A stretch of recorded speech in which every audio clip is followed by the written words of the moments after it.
చాలా సంతోషం. ప్రభు చెప్పాడు కూడుకొనుట మానవద్దు అన్నాడు. కాబట్టి కూడుకోవడానికి ప్రయత్నం చేస్తూ ఉండాలి. ఒక్కొక్క ప్రార్థన సమావేశాన్ని ఏర్పాటు చేస్తూ కూడుకొని ప్రభుతో సంతోషించే సమయం కొరకు ఎదురు చూడాలి. ఆ అవకాశం మళ్ళా బిడ్డల ద్వారా దేవుడు మనకి ఇచ్చాడు. మీరు ఎవరు కూడా కోల్పోవద్దు. ప్రతి వారు కూడా దేవుని ఒక మాట చదువుకొని ముందుకు వెళ్దాం ప్రియులారా. దేవుని సన్నిధిలో కీర్తన గ్రంథం 34వ అధ్యాయము 4వ వచనం.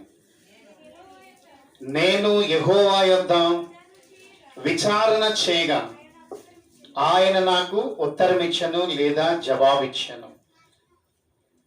ప్రియులారా, మనం ఎప్పుడు కూడా దేవుని యొద్ద విచారణ చేయాలి. విచారణ అంటే చెప్పండి, అడగడం. ఇప్పుడు రైల్వే స్టేషన్లో ఒక ప్రత్యేకంగా కౌంటర్ ఉంటుంది. అక్కడ పైన ఇంగ్లీష్లో ఉండి దాని కిందనే తెలుగులో ఉంటుంది. ఎంక్వైరీ అని ఉండి కిందనే ఏమని ఉంటుంది, విచారణ అని రెడ్ లెటర్స్తో ఉంటాయి. రైల్వే అంతా రెడ్డే కదండి. అల్లి చెప్దామా?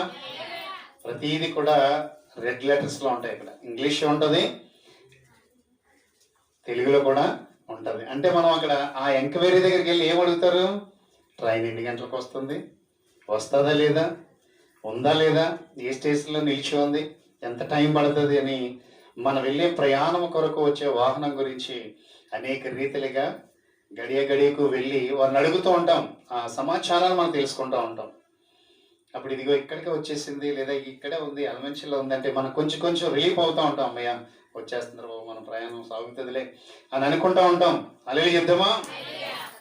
ఇక్కడ కూడా దేవుని పిల్లలుగా, దేవుని ప్రజలుగా, దేవుని నుండి వచ్చిన వారముగా, దేవుని సృష్టించిన బిడ్డలుగా, ఆయన ప్రియ కుమారులుగా, కుమార్తెలుగా మనము దేవుని యొద్ద విచారణ చేస్తే, దేవుని అడుగుతూ ఉంటే దేవుడు మనకి ఏమిస్తాడంట?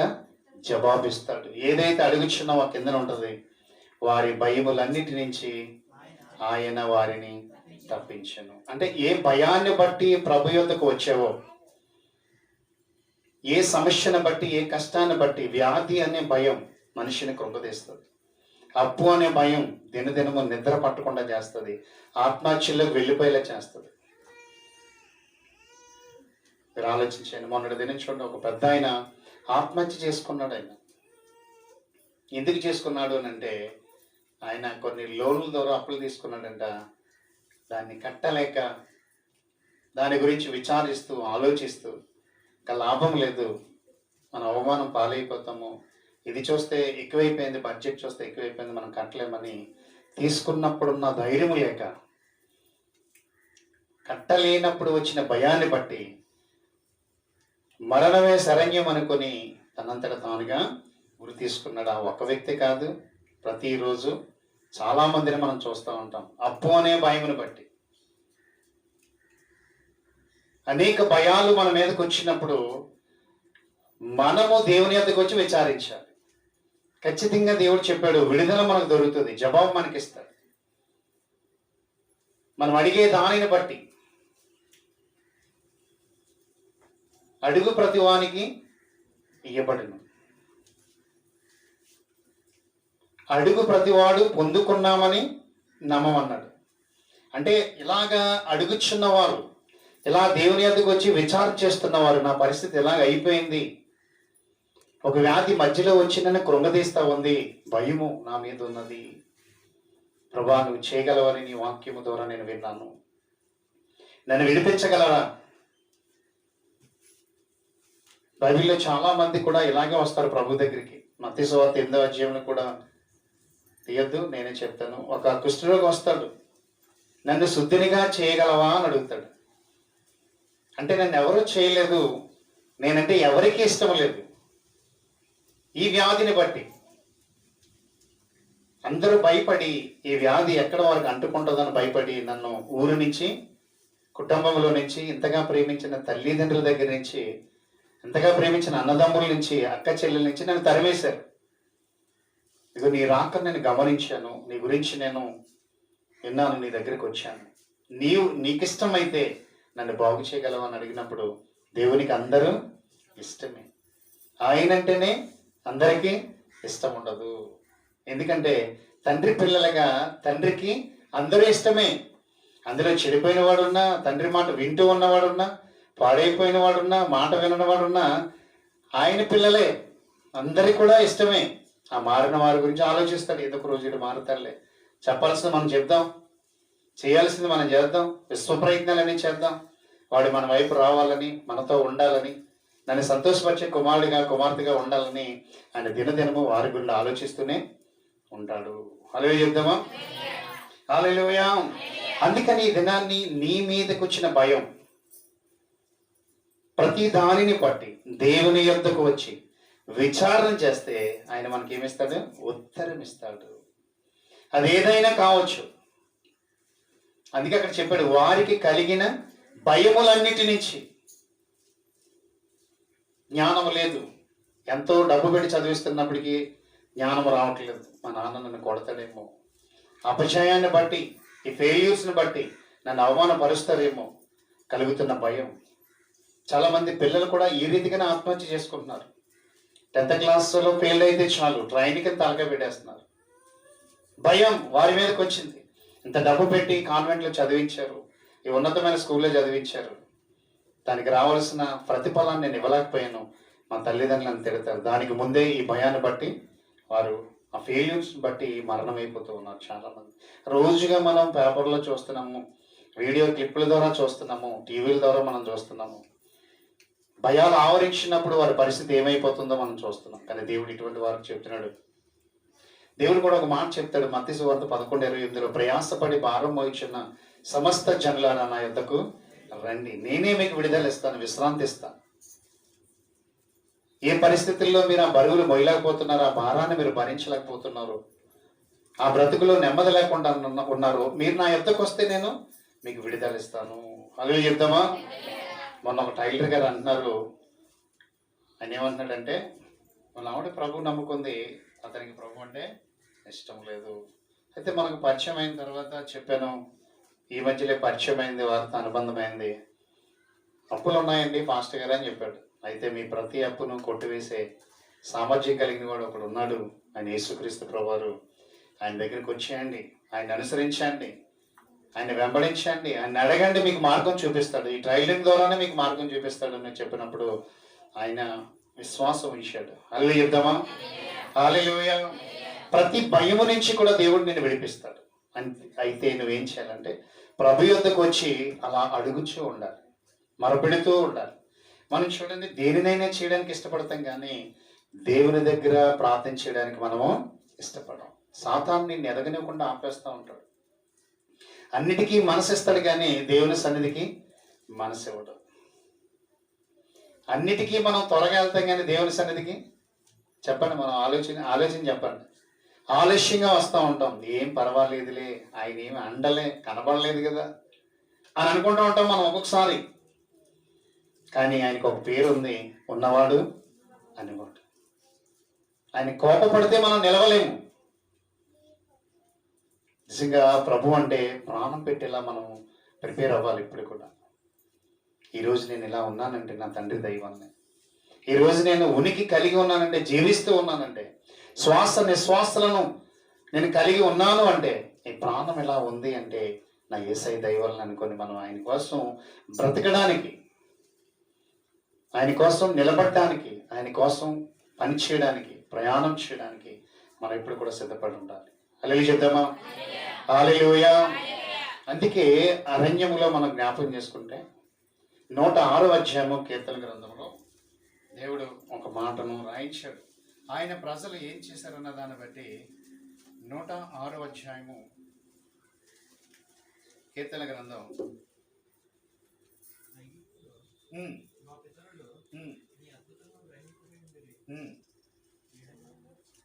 చదివిన 106వ అధ్యాయము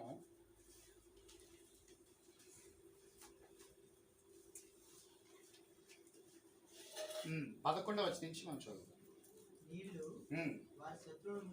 ముంచివేసిన వారిలో ఒకడైనను మిగలకుండా ఉండలేదు. అప్పుడు వారు నమ్మిరి,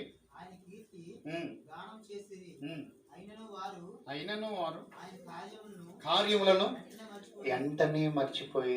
ఎన్ని కార్యాలు దేవుడు మన పట్ల చేస్తున్నాడు, మనం ఆయన మర్చిపోకూడదని ఈ మాటను రాయించాడు. ప్రతి దానిని జ్ఞాపకం చేసుకుంటే మన కన్నీరు రావాలి. నిజంగా ప్రభువా ఈ పరిస్థితి నుంచి నన్ను విడిపించవు తండ్రి అని మనం ఏం చేయాలంటే ప్రతి దినము కూడా ప్రభుని గురించి ఆలోచించే మనసు రావాలి మనకి. కానీ ఇక్కడ ఇశ్రాయేలీయులు ఏం చేశారంటే ఇంత చేస్తున్నప్పటికీ ఆయన్ని మాత్రమే మర్చిపోతున్నారు వెంటనే. మీరు ఆలోచించండి. మన స్థితిని గతిని మార్చిన దేవుణ్ణి మనం నిత్యము జ్ఞాపకం చేసుకోవాలి. ఆయన ఎందుకు వచ్చి విచారించాలి, ఇంకా నా ద్వారా నువ్వు ఏం చేయబోతున్నావు, నన్ను ఎంతగా నడిపించబోతున్నావు, నాకు ఇంకా ఏ ఆయుష్ని ఇవ్వబోతున్నావు, నన్ను ఎంతవరకు ఉపయోగించుకుంటా ప్రభా నీ కోసం, నన్ను పంపించావు ఈ లోకానికి చెప్పండి అని ప్రభు సన్నిధిలో మనం అడిగేవారుగా ఉండాలి, విచారణ చేసేవారుగా ఉండాలని దేవుడు కోరుకుంటున్నాడు. అప్పుడు ప్రభు నీకు విడుదల ఇస్తాడు, ఉత్తరం ఇస్తాడు. మనకి జవాబు రావటం లేదంటే, ప్రతి బావి నుంచి మనం విడిపించబడటం లేదంటే విచారణ తగ్గిందనమాట దేవుని దగ్గర. ఒకసారి మనల్ని మనం పరీక్షించుకోవాలి. నీ జీవితంలో వారం ఈ ఆదివారం వరకు మరలా నేను ఉంచాడు దేవుడు. ఎంత ప్రార్థన చేస్తుంటావు, ప్రభుతో ఎంత సహవాసం చేస్తుంటావు, ఒకసారి నువ్వు పరీక్షించుకో. మనుషులతో ఎలా ఉన్నావు, నీ కుటుంబంలో ఎలా ఉన్నావు, దేవునితో ఎలా ఉన్నావు, ఒకసారి నువ్వు పరీక్షించుకుంటే దేవుని దగ్గరది ఎప్పుడు కూడా నీకు చాలా తక్కువ కనపడతా ఉంటుంది. మనుషులతో గడిపింది మాత్రం ఎక్కువ కనపడతా ఉంటుంది.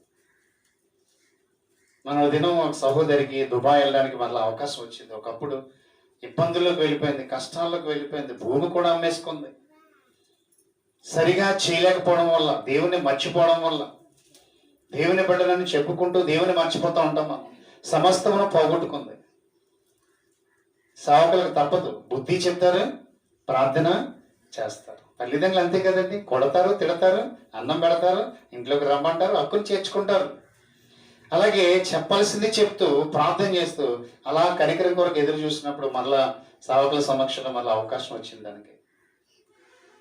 దుబాయ్ మళ్ళా 2 సంవత్సరాలకు వెళ్ళడానికి వాళ్ళే అమౌంట్ పంపించి, వీసా పంపించి అక్కడ అవకాశాన్ని ఇచ్చాడు. దానిలో దేవుడు ఒక 30,000 శాలరీ. దేవుని దినాన్ని నేను బలపరుస్తాడు. విచారం చేసే వ్యక్తిగా ఉండాలి, దేవుడిని అడిగేవారుగా ఉండాలి. మనం ప్రతి దినం అడుగుతూ ఉండాలి. నీకు సమయం దొరికిందంటే ప్రభువా నా భయం ఇలా ఉంది, ఆ భయం నుంచి నన్ను విడిపించరా తండ్రి, ఈ భయం వల్ల చనిపోవాలని అనిపిస్తుంది, చనిపోతే నేను నరకానికి వెళ్ళిపోతాను. ఆత్మహత్య ఏం చేస్తుంది, నరకాన్ని తీసుకొని వెళ్ళిపోతుంది. ఆత్మకు హత్య ఉందా, పేరు అలా పెట్టుకున్నారు కానీ శరీరానికి హత్య, అది ఆత్మకు హత్య లేదు. ఆత్మకు మరణం లేదు కదా, ఆత్మహత్య కాదు, అది శరీర హత్య. ఈరోజు అందరూ కూడా అవివేకంతో, అజ్ఞానంతో బ్రతకలేక, బ్రతకడానికి వచ్చిన వీళ్ళు బ్రతకలేక, సరైన బ్రతుకుని ఎంచుకోక, అజ్ఞానంగా తిరిగి, అవిధేయులుగా తిరిగి దేవునికి దూరం అయిపోయి చనిపోతూ ఆత్మహత్యను పేరు పెట్టుకున్నారు. కానీ అది ఆత్మహత్య కాదు, శరీర హత్య. ఆత్మకు నాశనము లేదు, మరణము లేదు. అందుకే కదండి ఆత్మకు శాంతి కలగాలని.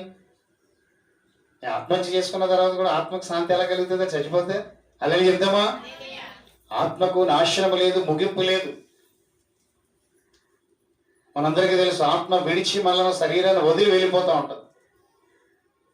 అందుకని ఆత్మహత్య చేసుకోవడం నేరం, పాపం. బైబిల్ గ్రంథంలో యోధా కూడా ఆత్మహత్య చేసుకున్నాడు. అందుకే అతనికి ఏమి లేదంట, పరలోక రాజ్యము లేదు. ఎందుకు ఆత్మహత్య చేసుకున్నాడు? తను చేసిన ద్రోహం, తను చేసిన ఘోరమైన పాపం, తను చేసిన నేరమే తన జీవితాన్ని తీసేసింది. సాక్షాత్తు యేసుప్రభు వారితో ఉంటూ యేసుప్రభు వారిని 30 వెండి నాణేలకు అమ్మేశాడు. అదే అతని జీవితంలో చేసిన నేరం. అందుకనే బ్రతకలేకపోయాడు. ఆ నేరం అతనితో మాట్లాడేది, బుద్ధి చెప్పేది. నువ్వు ఎందుకు ఇలాంటి పని చేసావంటే ఇంకా భూమి మీద ఉండలేకపోయాడు. ఒక తాడు పట్టుకొని వెళ్ళి ఒక చెట్టుకి ఉరి పోసుకుంటే ఆ బరువుకి, యవనస్తులు కదండి యేసుప్రభు వారు, అలాగే వీళ్ళందరూ శిష్యులు కూడా మంచి యవనంలో ఉన్నారు. ఆ బరువైన దేహానికి ఆ కొమ్మ విరిగిపోవడం ద్వారా నేలన పడిపోయి నడుము మొక్కలయ్యి కడుపులోంచి ప్రేగులు బయటకు వచ్చి అతి భయంకరంగా చనిపోయిన వ్యక్తి ఎవరంటే ఇస్కరియోతు యూదా. తను చేసిన నేరమే తను చంపేసింది. ప్రభు యొక్క సహాయం ఏమీ లేదు అందులోని, ప్రభు యొక్క ప్రలోభం ఏమీ లేదు. తను చేసిన నేరాన్ని బట్టి తను బ్రతకలేకపోయాడు, వెళ్ళి ఉరి పోసుకొని చనిపోయాడు. వీడు ఎక్కడికి వెళ్ళిపోయాడు యోధా? ఇంతకాలము ప్రభుతో ఉండి బ్రతికి చక్కటి ఉద్యోగాన్ని పొందుకున్నాడు. ఏ ఉద్యోగం? ట్రెజరీ ఉద్యోగం ఇచ్చాడు ప్రభు. 30 సంవత్సరాలు ఏలాడు. అదే చెప్దామా? అంటే అనేక రీతిలో అంటే ప్రభు 33.5 సంవత్సరాల కాలంలో నమ్మి ఇస్కరియోతు యోధాకి ఒక సంచిని, ఒక ట్రెజరర్, ఒక క్యాషియర్, ఒక కోశాధికారి మంచి జాబునిస్తే ఆ జాబులో ఆశపడి ఆ ధనం మీద కకృతపడి దురాశపరుడై నీ ప్రభువుని అప్పగిస్తే నీకు ఇంకా డబ్బు ఇస్తామని చెప్పినప్పుడు బేరం పెట్టుకొని 30 వెండి నాణాలకి అమ్మేసిన దౌర్భాగ్యుడు ఇస్కరియోతు యోధ ఆ మైండ్లోకి వెళ్ళిపోయాడు అనమాట. ఆ పిచ్చిలో పడిపోయాడు. చాలా మందికి రకరకాల పిచ్చులు ఉంటాయి. అందులోంచి ఎంత చెప్పినా బయటికి రారు, త్వరగా రారు. కొందరు ఆ పిచ్చిలోనే చనిపోతూ ఉంటారు. దేవుడు అంటాడు, ఒక పాపి మరణిస్తే నాకు సంతోషం లేదు, ఆ పాపము నుంచి విడుదల పొంది నా దగ్గరికి వస్తే నాకు సంతోషం. ఒక దుష్టుడు ఆ దుష్టత్వం బట్టి చనిపోతే నాకు సంతోషం లేదు, ఆ దుష్టత్వం నుంచి విడిపించబడి నా దగ్గరికి వస్తే నాకు సంతోషం ఉంది. ఒక మారిని కుమారుడు మారి నిన్ను ప్రేమగా చూసుకుంటుంటే నీకు ఎంత సంతోషం ఉంటుంది తల్లిగా, తండ్రిగా.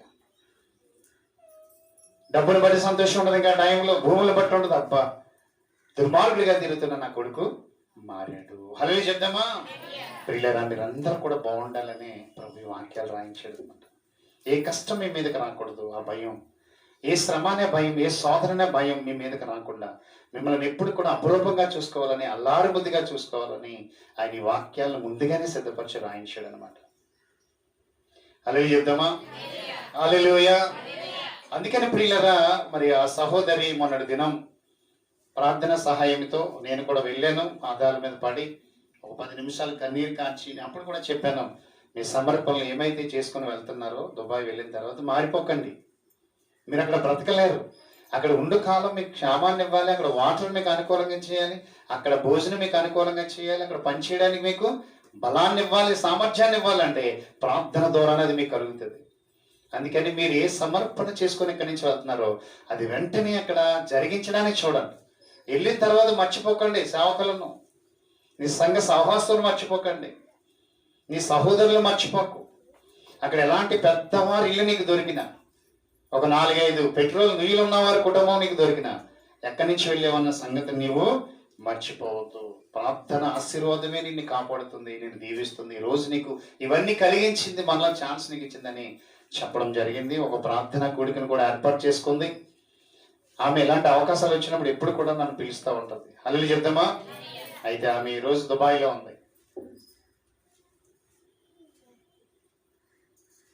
సామర్లకోట నుంచి హైదరాబాద్ మీదుగా, హైదరాబాద్ నుంచి ఢిల్లీ మీదుగా, ఢిల్లీ నుంచి దుబాయ్ వెళ్ళడం జరిగింది అనమాట. నమ్మి ఒక కుటుంబం ఆహ్వానించారనమాట. ఈ రోజు నువ్వు అక్కడ సురక్షితంగా ఉండాలి అంటే దేవుని బిడ్డగానే అక్కడ కూడా నీవు బ్రతకాలి. ఆజ్ఞను బట్టే నువ్వు జీవించాలి, దేవుని సంబంధాన్ని బట్టి నువ్వు జీవించాలి. ఆ సహోదరు అక్కడ బాగుండాలి. మన ఆశ, మన ప్రార్థన మార్పు రావాలి, మారు మనసు రావాలి. దేవుడు అదే కదా కోరుకుంటాడు, ప్రతి మనిషిలో మారు మనసు కావాలి, మనసు మారాలి. అందుకే అంటాడు, మారు మనసు లేని ఎడల వారు అలాగునే నశింతురు. మార్పు రాకపోతే నశించిపోతారు వారు. అనేక ఆదివారాల జీవితంలో వచ్చినప్పుడు మారు మనసు రాకుండా, మనసు మార్చుకోకుండా ప్రభుతో ఉండడానికి ఇష్టపడకపోతే నీవు అలాగూ నశించిపోతావు. సరే ఆలోచించండి. లోకాసు వార్తలో మనం ఆలోచిస్తే బైబిల్ గ్రంథంలో ఎన్నో విషయాలు దేవుడు పొందుపరుస్తూ ఉంటాడు. ఒక యవనస్తుడు వస్తాడు దేవుని దగ్గరికి, నిత్యరాజ్యం కావాలని వస్తాడు. నిత్యరాజ్యం గురించి వింటున్నాడు, ఆయన బోధనలు వింటున్నాడు, ఆయన సమావేశాలకు వస్తున్నాడు. ఒకనొక రోజు అడిగాడు, నిత్యరాజ్యం నాకు కావాలి అన్నాడు.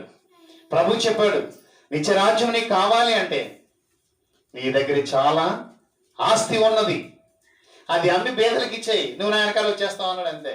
హల్లెలూయా చెప్దామా? అయితే అక్కడ కొన్ని విషయాలు చెప్పినప్పుడు అవన్నీ చిన్నప్పటి నుంచి చేస్తున్నాను అన్నాడు. అన్నీ చేస్తున్నావు సరే, నీ దగ్గర మిగుల ఆస్తి ఉంది, చాలా ఆస్తి ఉంది కాబట్టి అది అమ్మి పేదలకు ఇచ్చే, నువ్వు నిత్యరాజ్యానికి వచ్చేస్తావని చెప్పాడు. అప్పుడు దానికి తన ముఖం ఏం చేసుకున్నాడంట, చిన్న పుచ్చుకొని దుఃఖపడి వెళ్ళిపోయాడట. అంటే ప్రభువు చెప్పింది చేయలేకపోయాడు. నిత్యరాజ్యము కావాలి, కానీ ప్రభువు చెప్పింది చేయకుండా నిత్యరాజ్యము రాదు ప్రియులారా. ఇంకా ప్రభువు చెప్పాడు స్వయంగా అన్నప్పుడు వాటితో పనే ఉందండి.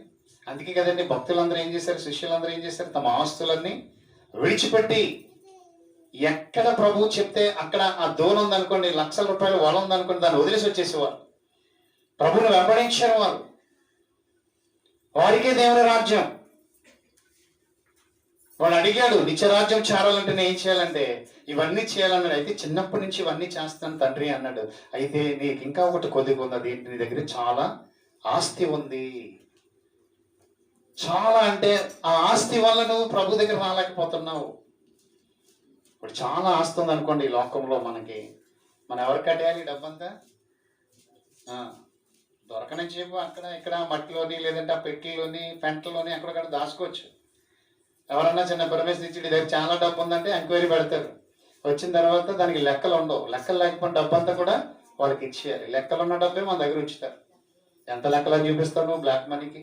అలాగే చెప్తామా? నీకు ఒక కోటి ఇస్తేనే దాన్ని ఏం చేయాలి నీకు తెలియదు. ఈ రోజు అంతాను ఒక పెద్ద చాపలాగా వేసుకొని పడుకోవచ్చు. ఎన్ని కట్టలు ఖర్చు పెట్టినా, లేదంటే ఎన్ని కార్లు కొనేసినా సడన్గా ఎన్ని ఇల్లు కట్టేస్తావు నువ్వు. అలాగే చెప్తామా? అంటే ఇవన్నీ కూడా నీకు ఒక అభ్యంతరకరంగా ఉంటాయి, ఆటంకంగా ఉంటాయి. అవి ప్రభు దగ్గర రాకుండా, రాజ్యానికి వెళ్లకుండా. అందుకే ప్రభు తన అనంత జ్ఞానంలో ఒక మాట చెప్తాడు, ధనవంతులు దేవుని రాజ్యంలోకి వెళ్ళారంటే నమ్మకండి అంటాడు. అలా చెప్దామా? ఒంటే సూది కన్నంలోంచి వెళ్ళిపోయిందంటే నమ్మొచ్చట. మన దారామే వచ్చలేము సూది కన్నంలోని, సరిగా కనబడదు. ఎవరికో కానీ వేరుగా దారానికి వచ్చారంటే గ్రేటే. అలాగే చెప్దామా? సూదిలో దారానికి వచ్చారనుకోండి, ఇంకా కళ్ళు ఫస్ట్ క్లాస్లో ఉన్నాయన్నమాట, హై రేంజ్లో ఉన్నాయి. ఒక్కొక్కరు ఇక్కడ పెడతారు, మనిషి ఎక్కడ ఉంటాడు, సూది అక్కడ పెట్టి అక్కడ గుచ్చుతూ ఉంటాడు. ఒక్కొక్కడు ఇక్కడ పెడతాడు, ఒక్కొక్క టీవీలో పెట్టి చూస్తాడు టీవీని. నాకు ఒక ఫ్రెండ్ ఉన్నాడు, కలిసి క్రికెట్ ఆడిన రోజుల్లో క్రికెట్ మ్యాచ్కి చూడడానికి వెళ్ళాం అనుకోండి, మేమందరం 10 అడుగుల దూరంలో ఉంటే వాడు మాత్రం టీవీలో పొరపాటు చూస్తాడు, వాడికి అలాగే కనబడుతుంది అంటాడు. అలాగే చెప్దామా? అంటే ఈరోజు యేసుప్రభువు ఏం చెప్తున్నారంటే, ఒంటే ఆ గుచ్చలేని కన్నంలో చెల్లిపోయిందంటే మీరు నమ్మొచ్చు, కానీ ధనవంతులు దేవుని రాజ్యంలోకి వెళ్ళారంటే మీరు నమ్మడానికి అవకాశం లేదు. అంటే వారికి చోటు లేదు. వారి ధనం మీద ఉన్న మమకారాన్ని విడిచిపెట్టి, ఆ ధనాపేక్షనే, ఆ ఇచ్చను చంపేసుకొని, అదే చెప్పాడు యవనస్తునికి, అది చంపుకోలేకపోయాడు, అది విడిచిపెట్టలేకపోయాడు, దాని మీద ఇంకా ఆశ పెట్టుకున్నాడు. వాడికి నిత్యరాజ్యము లేకుండా పోయింది. హల్లెలూయా చెప్దామా? సరే ఆలోచించండి దేవుని సన్నిధిలో. దేవుడు వద్దన్నది మనం చేస్తే మనకు రాజ్యము దొరకదు. నమ్మిన వాళ్ళు చెప్దాం. అందుకే ప్రియులరా, మనం ఏం చేయాలంటే, నువ్వు అడుగుతున్నావు, నువ్వు ప్రభుని ఏదైతే అడుగుతున్నావో అవన్నీ నీకు రావాలి, దక్కాలి, వాటిని నువ్వు జయించాలి, పొందుకోవాలంటే ప్రభు చెప్పింది కూడా నువ్వు జ్ఞాపకం చేసుకొని ఆ మార్గం గుండా నువ్వు వెళ్ళాలి. హల్లెలూయా చెప్దాం. హల్లెలూయా. అందుకే ఇక్కడ అన్నాడు, నీకు ఏ భయం అయితే ఉందో, ఈరోజు ప్రతి మనిషికి ఒక భయం ఉంటుంది, పైకి చెప్పుకోలేరు, హృదయంలో ఉంటుంది ఆ భయం. నా కొడుకుని ఎంతగా పెంచుతున్నాను, నన్ను చూస్తాడో లేదా సమయం వచ్చినప్పుడు. అందుకే ఈరోజు తల్లిదండ్రులు ఆస్తి పిల్లలకి ఇవ్వట్లేదు తెలుసా మీకు? ఏదో మూల ఉంచుకుంటున్నారు, వాళ్ళు ఎన్నాళ్ళంటే పని చేయట్లేదు. ఇప్పుడు ఎందుకంటే ఇచ్చిన పరీక్షణ వాళ్ళకి గెంటేస్తున్నారు. కొన్ని పరిస్థితులు మనకి ఎంటర్ అవుతున్నాయి. హల్లెలూయా చెప్దామా? హల్లెలూయా. మొన్న ఒక తండ్రి గురించి మాట్లాడుతున్నారు అక్కడ. ఆ తండ్రి కూడా ఏమి ఉంచుకోకుండా ఆ కొడుకుల మీద ఉన్న ప్రేమను బట్టి 2 కొడుకులకి ఇచ్చేసాడు. ఈరోజు ఇతనికి వచ్చిన పెన్షన్తో బ్రతుకుతున్నాడు. వారు ఏదంటే అప్పుడప్పుడు ఇచ్చిన దాన్ని బట్టి ముద్ద పెడుతున్నారు అంతే. తన అవసరాలు పూర్తిగా తీర్చలేకపోతున్నాడు. ఈ వయసులో వారికి అవసరాలు ఏమి ఉండవు, డబ్బుతో పని కూడా లేదు. ఆ పిల్లల నుంచి వచ్చే ప్రేమ మాత్రమే కావాలి వారికి. ఆ ప్రేమను కూడా నోచుకోలేని వారు కొందరు ఉన్నారు. నమ్మి నా కొడుకు నన్ను పోషిస్తాడు, కష్టకాలంలో నన్ను ఉద్ధరిస్తాడు, ఆ టైంలో నాకు సహాయంగా ఉంటాడు అని అనుకొని వారి మీద ఉన్న తండ్రి ప్రేమను బట్టి ఇచ్చేసిన తర్వాత ఆ ప్రేమను కోల్పోతున్న చాలా మంది తల్లిదండ్రులు మనం చూస్తూ ఉన్నాం.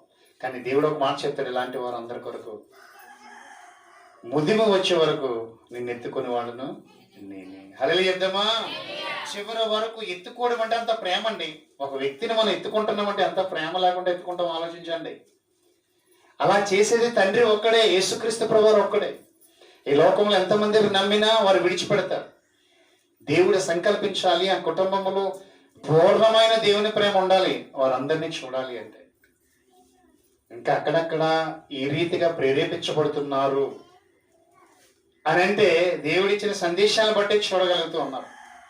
హల్లెలూయా చెప్తామా? హల్లెలూయా. ఈరోజు నువ్వు చేసిన దాన్ని బట్టి ప్రభు నీకు ప్రతిఫలం ఇవ్వాలంటే నువ్వు కష్టపడాలి. ఒక బాడీని దినదినమో కష్టపెడితే అది నీకు అనుకూలంగా మారుతుంది. తెలుసండి, రోజుగా బాడీని నలగొట్టామనుకోండి, నీ చెప్పు చేతల్లో ఉంటుంది. దీన్ని పట్టించుకోకుండా వదిలేసాం అనుకోండి, చేజారిపోతుంది. ఇది ఎక్కడికి వెళ్ళిపోద్దో మనకు తెలియదు. నువ్వు దీన్ని ఉంచుకోవచ్చు, దీన్ని మలుచుకోవచ్చు. కష్టపెట్టాలన్నమాట. దీన్ని సుఖపెట్టకూడదు. ప్రతి దినము కూడా దీన్ని కష్టపెడితే, మోకాలు వంచడం ద్వారా, గంటలు గంటలు ప్రార్థించడం ద్వారా మరి నిజంగా నీకు ప్రతిఫలం కూడా వస్తుంది. అలాగే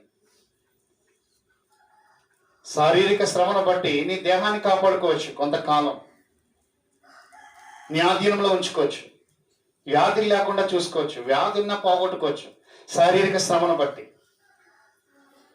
అలాగే ఆత్మీయ జీవితంలో ప్రార్థన శ్రమ అనుకోకుండా, మోకాలు శ్రమ అనుకోకుండా, ఉపవాసం ద్వారా శ్రమ అనుకోకుండా, భోజనములను కట్టిపెట్టి ఆయా సమయంలో కష్టపడితే ఆత్మీయ జీవితానికి కావాల్సిన ఆదరణ కూడా మనకి దేవుడు ఇస్తాడు. ఒక ఫీలింగ్ మనకు వస్తుంది, ఒక ధైర్యం మనకు వస్తుంది.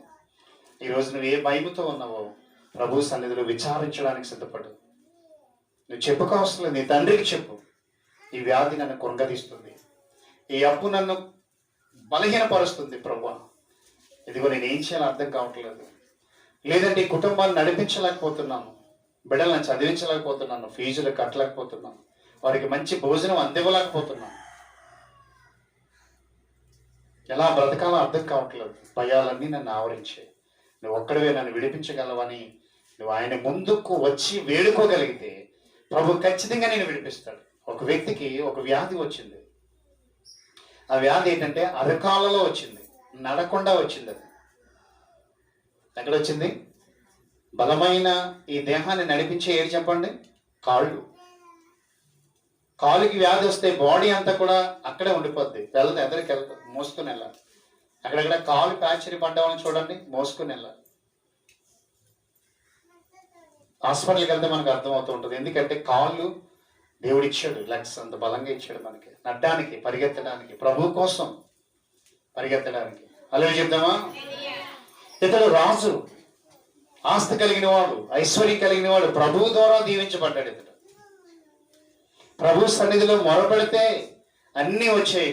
జ్ఞానం వచ్చింది, చిన్న ప్రాయంలోనే ఉన్నతమైన స్థితికి వెళ్ళిపోయాడు. కానీ రాను రానుగా దేవుని విసర్జించాడు, దేవుని విడిచిపెట్టాడు. రాను రానుగా ఇవన్నీ ఎందుకు ఉంచాడో తెలుసా? ఈ రోజు మనందరికీ బుద్ధి చెప్పడానికి వాక్యాలు ఉంచాడు దేవుడు. ప్రభువు దగ్గరికి వచ్చి వినయ విధేయతను కనపరిచి, దైవభక్తిని కనపరిచి, విచారించి ప్రభువుని అడుగుతూ అన్నీ పొందుకున్నాడు. జ్ఞానం పొందుకున్నాడు, రాజ్యాన్ని పొందుకున్నాడు. రాజ్యం వచ్చిన తర్వాత దేశానికి నెమ్మది, ప్రజల్లో క్షేమం అన్నీ కూడా ప్రవహించిన తర్వాత రాను రాను తనకి పరిచయాలను బట్టి ప్రభువును తక్కువ చేశాడు, ప్రభువును దూరం చేసుకున్నాడు. నాకేం కాదని అనుకున్నాడు, నిండు యవనములో ఉన్నాడు. ప్రభువు దగ్గర రాను రానుగా తగ్గిపోతూ ఉన్నాడు. ప్రభు ఏం చేస్తాడు చెప్పండి? అప్పుడు ఏం చేస్తాడు? ఇప్పుడు నువ్వు దేవుని ద్వారా సేవకుల నుంచి ఎంతో గొప్ప స్థానానికి వెళ్ళి నువ్వు దేవుని సన్నిధికి రాకపోతుంటే నీ సేవకుడు ఎంతకాలం అని చెప్తాడు? బాధపడుతూ ఉంటాడు, నీ గురిండే బాధపడతాడు. ఇంటికి వెళ్ళినా ఎక్కడికి వెళ్ళినా 99ని బట్టి ఆయన ఆలోచించలేదు. 100 తప్పిపోయి చూడండి, దాని గురించి ఎక్కువ బాధపడ్డాడు ప్రభు. ఎలాగైనా దాని కొరకు ప్రయాసపడ్డాడు, వెళ్ళాడు, అన్ని ప్రాంతాలు తిరిగాడు, దొరికింది. ఎలాంటి పరిస్థితుల్లో దొరికిందంటే అది గాయాలు పాలైపోయింది, ఇబ్బందుల్లో పడిపోయింది, గుంటలో పడిపోయింది, నష్టాల్లోకి వెళ్ళిపోయింది, అన్ని పోగొట్టుకుంది. అయినా సరే హక్కుని చేర్చుకొని ఆ గొర్రెను బాగు చేసి ఇక్కడ పెట్టుకొని ముద్దు పెట్టుకొని దాన్ని తీసుకొని వచ్చి ఎక్కడ చేర్చాడు? మళ్ళా 99లో పెట్టాడు. ఆయన మునుపటి జీవితాన్ని ఇచ్చాడు. ప్రభు ఎంత కనికరం కలిగిన దేవుడు ఆలోచించండి. అది వెళ్ళే సమయానికి, ఈయనకి చేతికి దొరికే సమయానికి ఎక్కడ పడిపోయింది? అది ఇబ్బందుల్లో పడిపోయింది, కష్టాల్లో పడిపోయింది, గాయాలతో ఉన్నది, నష్టాలు పాలైపోయింది. ఎప్పుడైతే ఈ 100 నుంచి విడిచి వెళ్ళిపోయిందో, ప్రభువు దూరం అయిపోయిందో, ప్రభు ఆనాటి నుంచి దాన్ని వెతకడానికే చూస్తున్నాడు. కావాలి, నరకానికి వెళ్ళకూడదు, ఎలాగైనా తప్పిందామని ఎన్నో పాటలు పడి దాన్ని వేదికి పట్టుకొని తీసుకొని వచ్చాడు, మరలా మందలోనికి చేర్చాడు. ఈరోజు ఎంత సమయం అని నీకు చెప్పాలి, కానీ వేదన ఉంటుంది సేవకునికి. అయ్యో ఎన్నో మేలులు పొందుకొని ఈరోజు దేవుని సన్నిధికి వచ్చి స్తుతించలేకపోతున్నారు ప్రభువా అని సేవకుడు బాధపడతాడు, దేవుని యొద్ద విచారణ చేస్తాడు. నువ్వేదోటి ప్లాన్ వేయాలి తండ్రి వారు మళ్ళీ రావడానికని ఈ దేవాది దేవుడు చేస్తా ఉంటాడు. ఈ ఆశా జీవితంలో కూడా దేవుడు ఏం చేశాడంటే వీడికి బుద్ధి చెప్పాలి. ఇంతగా నా దగ్గరికి వచ్చి అన్ని అడిగి పొందుకొని ప్రతి విషయంలో నా దగ్గరికి వచ్చేవాడు, ఎంక్వైరీ చేసేవాడు, అన్నీ నేను ఇచ్చాను కదా. నా మాట వినటం లేదు. ఈరోజు వీడికి స్నేహితులు ఎక్కువైపోయారు, సాహసాలు ఎక్కువైపోయాయి, బంధువులు ఎక్కువైపోయారు, చుట్టాలు ఎక్కువైపోయారు, నా సన్నిధిని విడిచిపెడుతున్నారు, నా యొక్క సాహసాన్ని విడిచిపెడుతున్నారు అని తలంచి ఏం చేశాడంటే దేవుడు ఎక్కడ పంపించాడు పుండు చెప్పండి? అరికాలలో జబ్బు వచ్చిందంట, అరికాలలో జబ్బు. 2 దినవృత్తాంతముల గ్రంథం 16వ అధ్యాయము 27వ వచనం అనుకుంటా. చూద్దాం ఒకసారి ఈ మంచి మాటను జ్ఞాపకం చేసుకుందాం ప్రియులారా. 2 దినవృత్తాంతముల గ్రంథం 12వ వచనం చదువుదాం. 12వ వచనం అందరూ చూడండి. 16:12 ఆశ తన ఏలుబడి యందు 39వ సంవత్సరమున పాదములలో జబ్బు పుట్టి బహు బాధపడ్డాడంటే. ఒకసారి ఆగుదాం. ఇక్కడ ఏ సంవత్సరం వచ్చింది ఇతడి జబ్బు? 39లో. చాలా చిన్న వయసులో రాజు అయిపోయాడు. రాజ్యం బేసిక్ గా వెళ్ళిపోతుంది, హాయిగా ఉంది, అన్ని ప్రభు సమకూర్చాడు, కష్టాలు లేవు, సమృద్ధి అయిన భోజనం తింటున్నారు, సుఖ సౌఖ్యాలు, కాలానికి అనుకూలంగా వర్షాలు వస్తున్నాయి, పంటలు పండుతున్నాయి, యుద్ధాలు లేవు, శత్రువు భయం లేదు. వీటన్నిటిలో మేలు చేస్తే ఆశ రాను రానుగా 14వ అధ్యాయంలో ఎంత చక్కగా ఉంటాడో తెలుసా అండి? ఎలాంటి వాడో తెలుసా? 14:11 చదవండి. ఆశ జాగ్రత్తగా వినండి. తన దేవుడైన యెహోవా దృష్టికి అనుకూలముగాను యథార్థముగాను నడిచిన వాడై. చూసారా, దేవునికి ఏదైతే ఇష్టమో లేదో అవన్నీ కొట్టివేశాడు. తన ప్రాంతంలో లేకుండా, తన దేశంలో లేకుండా దేవుని మందిరాలు మాత్రమే ఉండాలి, దేవుడు మాత్రమే ఉండాలి. ఆయనే సర్వాతీతుడు, సర్వశక్తిమంతుడు. ఆ విషయంలో యథార్థత కలిగి ఉన్నవాడు అన్య మందిరములను చదువుదాం. పడగొట్టి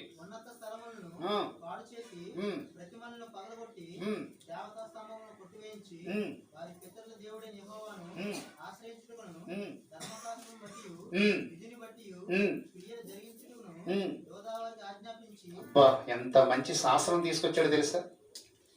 యేసుక్రీస్తు మాత్రమే మన దేశంలో ఉండాలి, ఆ యెహోవాను మాత్రమే సేవించాలి, ఇంకా వ్యతిరేకమైనది ఏది ఉండడానికి వీల్లేదు. ఆ విషయంలో ఎంత యథార్థవంతుడో చూడండి. ఆశ ఫస్ట్ రాజ్యంలోకి వచ్చిన వెంటనే మొదటి ఫైల్ సంతకం అన్నమాట ఇది. రాజశేఖర రెడ్డి గారు మొట్టమొదటిగా ఫైల్ మీద సంతకం పెట్టేవారు సీఎం అయిన వెంటనే. ఏంటి చెప్పండి ఆ సంతకం? చెప్పండి ఫస్ట్ ఫైల్ సంతకం. చాలా ఉన్నాయి. ఫస్ట్ నే సీఎం అయిన వెంటనే పెడతా ఉంటారు. జల విద్యుత్ మీద, ఈ విద్యుత్తుకు సంబంధించి. హల్లెలూయా చెప్దామా? ఎందుకో తెలిసి చాలా ఇంపార్టెంట్ ఇది. ఒక్కొక్క సంతకాన్ని ముందుగా నేను వచ్చిన చేస్తానని చెప్తా ఉంటారు వీళ్ళు. సరే పదవులు వచ్చిన తర్వాత చేయరు చాలా మంది. కానీ ఆశ రూలింగ్లోకి వచ్చిన వెంటనే, ప్రభు ద్వారా ఒక స్థానానికి వచ్చిన వెంటనే ఏం కొట్టించేస్తున్నాడు అక్కడ? ఆ దేశములో వ్యతిరేకమైనవి ప్రభుకి నచ్చని ఏమి ఉండడానికి వీల్లేదు నా అధీనంలో. అవన్నీ కూడా తీయించేశాడు, కొట్టించేశాడు. అన్య మత ఆచారాలు ఉండడానికి వీల్లేదు ఇక్కడ. అందరూ దేవుని మందిరంలో విచారం చేసేవారుగా ఉండాలి. 14 కూడా చదువుదాం.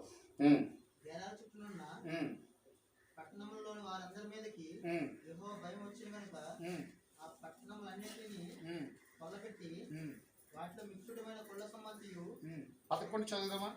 14:11 ఆశ తన దేవుడైన యెహోవాకు మొర్రపెట్టి యెహోవా విస్తారమైన సైన్యము చేతిలో ఓడిపోకుండా బలము లేని వారికి సహాయం చేయుటకు నీకన్నా ఎవరు లేరు. మా దేవా యెహోవా మాకు సహాయము చేయము. హల్లెలూయా చెప్దామా? ఇంతగా విచారించేవాడు. శత్రువు వచ్చినప్పుడు కూడా ప్రభువుకి చెప్తున్నాడు, మాకైతే బలం లేదు, ఇన్ని డాళ్ళు ఉన్నప్పటికీ, ఇన్ని ఈటలు ఉన్నప్పటికీ, ఇంత సైన్యం ఉన్నప్పటికీ మా బలము చాలదు.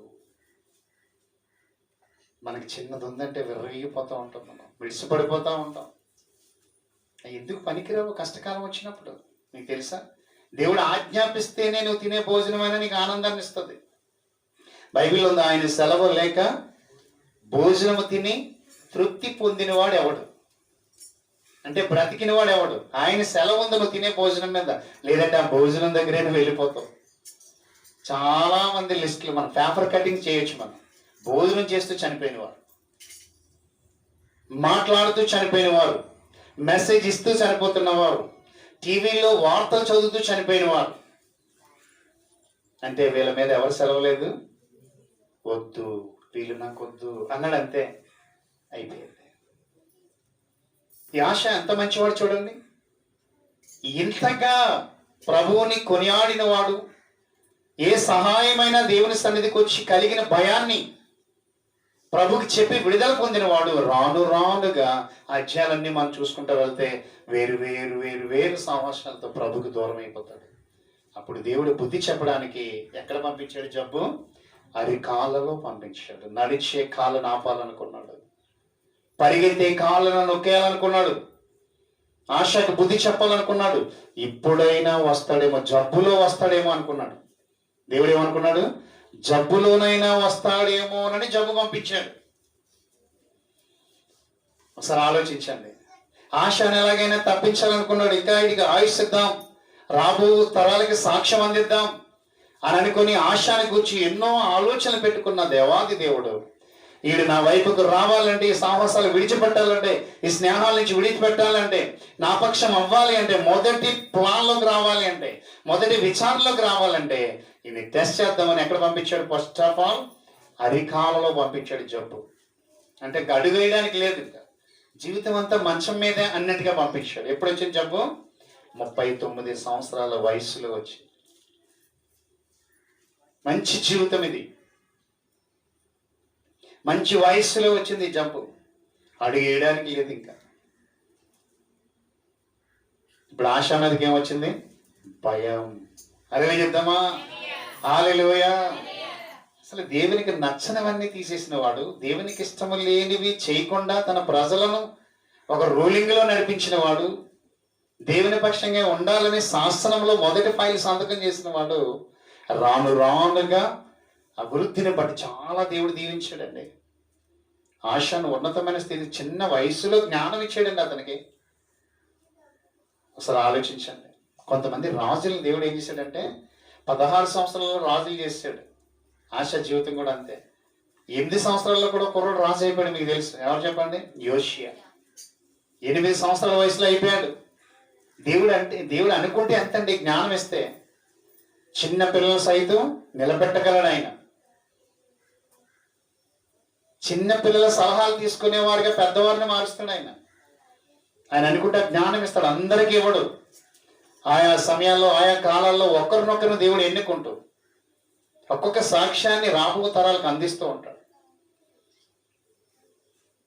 అందుకే చూడండి, కనిపెట్టినవన్నీ కూడా ఇద్దరేసి కనిపెట్టలేదు. ఒకడు కనిపెట్టిందని మరలా ఇంకొకడు కనిపెట్టడానికి అవకాశం ఇవ్వలేదు. నమ్మిన వారు అని చెప్దామా? అందుకే ఇక్కడ మనం ఆలోచన చేస్తే ఈ ఆశ చిన్న ప్రాయంలోనే జ్ఞానవంతుడై ఈ యోధా ప్రజలను పరిపాలించే ధన్యతను పొందుకున్నాడు. దేవుని ద్వారానే పొందుకున్నాడు ఇవన్నీ కూడా. మీరు అధ్యాయాలు చదువుకుంటూ వెళ్తే ఇలాంటి యోధ రాను రానుగా, ఇలాంటి ఆశ రాను రానుగా యోధా ప్రజలను పరిపాలిస్తున్న దినాలలో దేవుడి ద్వారా ఎన్నో మేలు పొందుకున్న ఈ ఆశ చివరికి దేవునికి దూరం అయినప్పుడు అరికాలలో జబ్బు పెడితే అప్పుడు కూడా ఇప్పుడు చదవండి అన్నమాట, జబ్బు పుట్టి బాధపడినను, ఆ జబ్బులో బాధపడినను దాని విషయంలో ఆ జబ్బును బట్టి, ఆ సమస్యను బట్టి, ఆ వ్యాధిని బట్టి దేవుని యొద్ద విచారణ చేయలేదంట. అప్పుడు కూడా బుద్ధి రాలేదండి ఆశకి. అప్పుడు ఏమనుకున్నాడు తెలుసా? మంచి డాక్టర్లు ఉన్నారు నా అండర్లో, వారు చేయగలరు, ఈ జబ్బు నుంచి విడిపించగలరు, ఆపరేషన్ చేసి నన్ను బాగు చేయగలరు. కానీ జబ్బు అక్కడి నుంచి వస్తే నిన్నెవడు బాగు చేస్తాడు ఇక్కడ? అలాగే చెప్దామా? అలాగే అనుకున్నాడు. చూడండి, ఎవరు సంప్రదించాడంటే ఆ టైంలో వైద్యులను పట్టుకుని కానీ ఆశ యెహోవా యొద్ద విచారణ చేయలేదు. ఇప్పుడు ఎక్కడ చేస్తే నీ భయం పోతుంది? దేవుని యొద్ద విచారం చేయాలి. నీకు ఉత్తరం రావాలంటే నీకు కలిగిన కష్టం పట్టుకుని ప్రభు ముందుకు వచ్చాయి. ప్రభా, నేను ఒక ఉద్యోగ ప్రయత్నం చేస్తున్నాను, నాకు ఆశ అయితే ఉంది, కానీ నువ్వు చేయాలది. నువ్వు ఇవ్వగలవని నాకు తెలుసు. అది ఏ సమయంలో ఇస్తావు, ఎలాగిస్తావు, నన్ను ఏ రీతిగా నడిపించుకుంటావు. ఇదిగో నాకు ఒక వ్యాధి కలిగింది, వ్యాధి పుట్టింది, ఈ మధ్యలో పుట్టింది, నాకు తెలియలేదు. నువ్వు చేయగలవు, నువ్వు స్వస్థపరచగలవు.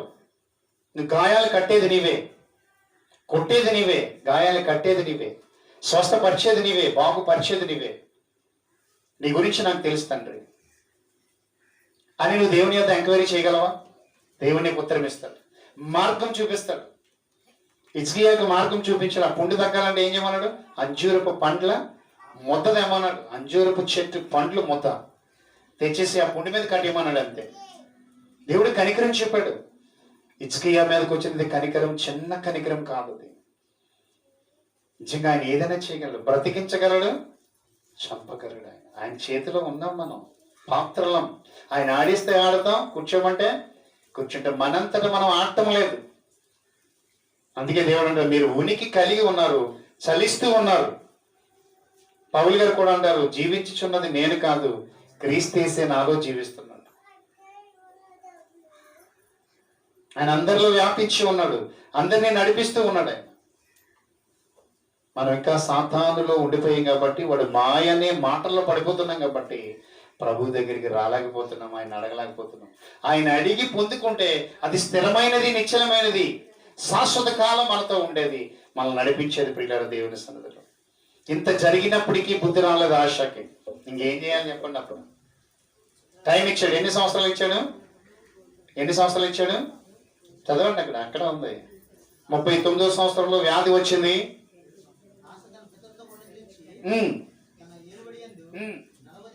41వ సంవత్సరం అంటే 2 సంవత్సరాలు టైం ఇచ్చినప్పటికీ ఆ డాక్టర్లను, ఈ డాక్టర్లు, తన దేశంలో ఇతర దేశాల్లో పరిచయమైన వారి నుంచి, విన్న వారి నుంచి, మనం కూడా వింటూ ఉంటాం. చాలా మంది చెప్తా ఉంటారు, అలా డాక్టర్ దగ్గరికి వెళ్ళకపోయారమ్మా, సందులో పెట్టాడు, బాగా చూస్తాడు. కానీ దేవుని దగ్గరికి వెళ్ళమని ఎవరు చెప్పరు. అలా చెప్దామా? మన వాళ్ళే చెప్పరు, ప్రార్థన చేసుకొని చెప్పరు. దేవుని ఎదురు విచారించండి, కలిసి ప్రార్థన చేయండి. ప్రభా, మా దోషములు మన్నించండి, మా అపరాధములు మన్నించండి, మా తప్పిదములు మన్నించండి, మమ్మల్ని కనికరించండి, మమ్మల్ని బాగు చేయండి అని అడిగేవారు లేరు, చెప్పేవారు లేరు. అలా సందులో ఉన్నాడు, అక్కడికి వెళ్ళు, ఈ సందులో ఉన్నాడు, ఇక్కడికి వెళ్ళు. అలాగే బోళ్ళు డబ్బు తగలేస్తా ఉన్నారు చాలా మంది. నమ్మిన వారు అదే చెప్దామా? రక్షణ పొందిన మారు మనసు రావటం లేదు, వారి క్రియల్లో మార్పు రావటం లేదు. మరి ఎవరు బాగు చేస్తారు నేను? కొన్ని వ్యాధులు అలా తిప్పుతానే ఉంటాయి, మీకు తెలుసా? ప్రభు దగ్గర పరిపూర్ణం అవ్వాలి, అప్పుడే స్టాప్ అంటాడు. ఆ వ్యాధులు అక్కడితో ఆగిపోతాయి. ఆవిడ కూడా 30 ఎన్ని సంవత్సరాలు? 18 సంవత్సరాలు. చెప్పండి, హల్లెలూయా చెప్దామా? హల్లెలూయా, హల్లెలూయా. ఒకసారి ఆలోచించండి. 18 సంవత్సరాల నుంచి నడుము వంగిపోయి తిరిగిందంటే ఒక తల్లి. ఎక్కడికి వచ్చి బాగుపడ్డది? ప్రభువు దగ్గరికి. నడుము వంగిపోయిందంటే ఆవిడకి. అప్పుడు యేసు ప్రభువు దగ్గరికి వస్తే చేతులు ఇచ్చి ప్రార్థన చేశారు. 38 సంవత్సరాల నుంచి ఒకటి చెట్టు కిందే ఉండిపోయాడు, ప్రభువు ద్వారా వాడు బాగుపడ్డాడు. 12 సంవత్సరాల నుంచి రక్తస్రావం కలిగిన స్త్రీ యేసు ద్వారా బాగుపడ్డది. ఇంకెన్నని చెప్పొచ్చు మనం. కుష్ఠరోగి తరిమివేయబడినప్పుడు యేసు ద్వారా శుద్ధుడై మళ్ళా మునుపటి అనుభవాన్ని, మునుపటి జీవితాన్ని పొంది ప్రజల్లో బ్రతకడానికి దేవుడు అవకాశం ఇచ్చాడు. ఈరోజు ఆ సందులో ఉన్నాడు, ఈ సందులో ఉన్నాడని కాదు మనకు కావాల్సింది, యేసు ప్రభువు ఉన్నాడని మనం సాక్ష్యం ఇవ్వాలి. అలా చెప్దామా? ఆయన ఎందుకు వచ్చేయమ్మా, దేవుని సన్నిధి ఉంది, వచ్చే అక్కడ నీ గురించి ప్రార్థన చేస్తాం. చేయగా చేయగా చేయగా దేవుడు నిన్ను బాగు చేస్తాడు. ఎంతో మంది బాగు చేశారు. మన మరియమ్మ గారు కూడా అలాగే వచ్చారు కదండి. మరి అయ్యో కాయలు బాగయ్యంట ఆవిడ. తల్లి ద్వారా తన కుటుంబం రక్షించుకోగలిగారు. ఒక్కొక్క సాక్ష్యాన్ని దేవుడు ఉంచుతాడు. ఆశ ఇక్కడతోటే స్టాప్ అయిపోవడానికి తన అవివేకము, తన అజ్ఞానం, తనకున్న డబ్బు, ప్రభు ఇచ్చిన ఆస్తి ఐశ్వర్యాలతో నేను ఏదో సాధించేద్దాం అనుకున్నాడు. ఆస్తి ఉగ్రత దినాన్ని అక్కడికి రాదు. డబ్బుతో నువ్వేమి కొనలేవు, ప్రాణాన్ని కొనలేవు నువ్వు డబ్బుతో. దేవుడు అనుకుంటే చేయగలడు. ఆ 41వ సంవత్సరం వచ్చే వరకు కూడా ఎవరిని పట్టుకున్నాడు? వైద్యుని పట్టుకున్నాడు. సర్వశక్తిమంతుని విడిచిపెట్టాడు. సర్వము కలిగించిన దేవుని పక్కన పెట్టాడు. నీకున్న ప్రతి భయం తొలగిపోవాలి అంటే, బిడ్డల విషయంలో భయపడుతున్నావా, కుటుంబ విషయంలో భయపడుతున్నావా, శత్రువు విషయంలో భయపడుతున్నావా, వ్యాధుల విషయంలో భయపడుతున్నావా, అయితే ప్రభు దగ్గరికి వచ్చాయి, దేవుని దగ్గర అడుగు, దేవుని సమక్షంలో తెలియపరచు. ప్రభు నీకు ఉత్తరం ఇస్తాడు, నీకు కలిగిన భయములన్నిటి నుంచి విడిపిస్తాడు. హల్లెలూయా చెప్దామా? ఒకసారి ఆలోచించండి. కరెక్ట్గా సెట్ అయిపోయాడు ఆశ మనకి ఈ వాక్యానికి. ఎవరి యొద్ద విచారణ చేయడం మానేశాడు? దేవుని యొద్ద విచారణ చేయలేదట. అలాగే భరించుకుంటూ ఇంత గొప్పగా బ్రతికిన ఈ రాజు ఆ మంచం మీదే జీవిస్తూ డాక్టర్లను రప్పించుకుంటూ వైద్యం చేయించుకుంటున్నాడు తప్ప, ప్రభువా నన్ను బాగు చేయవా, నన్ను క్షమించవా అని వేడుకోలేదు. ఆశ దుష్టుడిగా మారిపోయాడు, దుర్మార్గుడిగా మారిపోయాడు. తనకున్న ఆస్తిని బట్టి, డబ్బును బట్టి బ్రతికేద్దాం అనుకున్నాడు. దేవుడు ఇంకా టైం ఇవ్వలేదు. 41వ సంవత్సరంలో చనిపోయాడు. హల్లెలూయా చెప్దామా? మంచి యవనస్తుడిగా మరణించాడు.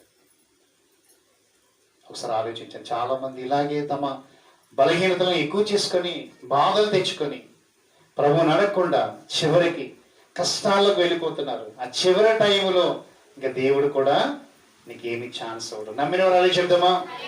ఒకసారి ఆలోచించండి. అందుకే ముందుగానే మన ప్రభు దగ్గర విచారించేవారుగా ఉండాలి. నీకు ఎన్ని కలిగినప్పటికీ, ఎన్ని వస్తున్నప్పటికీ, ఎంతమంది జనాంగం ఉన్నప్పటికీ, ఎంత పెద్ద కుటుంబములుగా ఉంటున్నప్పటికీ ప్రభు యొద్ద విచారించేవారుగా ఉండాలి. ప్రతి విషయంలో దేవునితో అనుసంధానం అవ్వాలి, దేవునితో సంబంధం కలిగి ఉండాలి. ఉన్న స్థితిని బట్టి, ప్రభువుని బట్టి ఆనందించాలి. నమ్మిన వారు ఆలోచించాలి. అందుకే సామెతల గ్రంథం 1వ అధ్యాయం 27వ వచనంలో ఒక మాట చెప్పాడు దేవుడు. చక్కటి మాట చెప్పాడు చూడండి. 1వ అధ్యాయం 27వ వచనం ముగించుకుందాం. 1వ అధ్యాయము 27వ వచనం. మంచి భయము మీ మీదకి తుఫాను వలె వచ్చినప్పుడు, చూసారా ఏమొస్తుందంట? భయం మన మీదకి అప్పుడప్పుడు తుఫాను వలె వస్తుందంట. దాన్ని బట్టి ఏడాలి, బాధపడాలి. అయ్యో ఎందుకు ఇలా జరిగిపోయింది? యాక్సిడెంట్లు ఎప్పుడెప్పుడు జరిగితే మనకు తెలుస్తాయండి.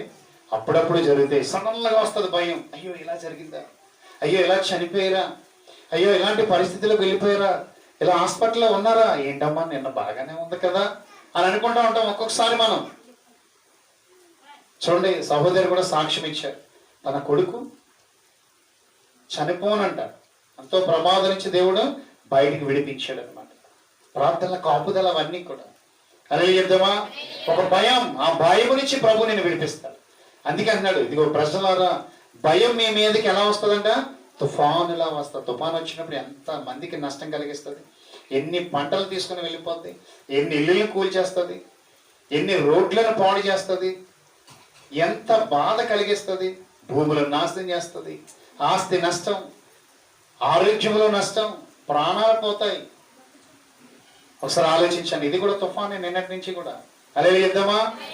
ఇది ఎలా వస్తుందంటే, ఒక్కొక్కసారి భయం ప్రజల మీదకి తుఫాను వల్లే వస్తుంది. ఆశ మీదకి తుఫాను వల్ల వస్తే మంచం పట్టించేసాడు, బ్రతకలేకపోయాడు. డబ్బు అలాగే ఉంది, వెండి అలాగే ఉంది, బంగారు కాసులు అలాగే ఉన్నాయి, లాభం లేదు. దేవుడు ఛాన్స్ అవ్వట్లేదు. ఏ మందు ద్వారా కూడా అతను స్వస్థపరచట్లేదు దేవుడు. మనం పరీక్షించుకుందాం. నమ్మిన వారు చెప్దామా?